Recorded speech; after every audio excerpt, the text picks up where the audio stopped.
sometimes I forget what peace has come to me, like through being older.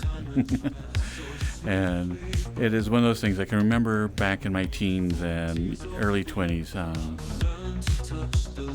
Even though I said it didn't, there still was a large care about what your peer group thought, blah, blah, blah.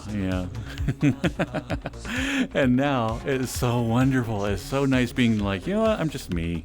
Yeah. I can't control how people react to that, blah, blah, blah. So I'm just going to do what I like, and everybody can either accept it or not. And either way is good. If I lose contact from it, then so be it. It's all what?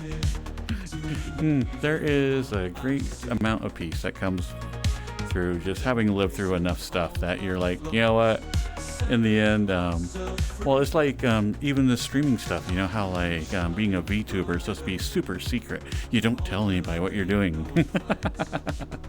I made the mistake of like confiding in my mom because like I was down in Florida at the time, and so I'm like, well, she's like, what are you working on? I'm like, I showed her everything, and she's like, oh, that's really neat.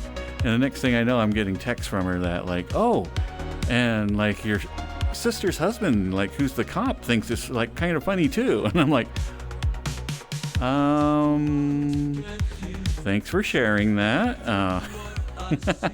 And then my streaming ID is a gaming name I have used forever, and so everybody I know that I grew up with, knows me by my gaming name.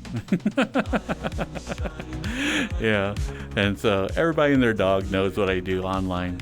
I'm like, oh well. I have absolutely no problem being like the odd one, even though I don't think it's odd. I just think it's fun.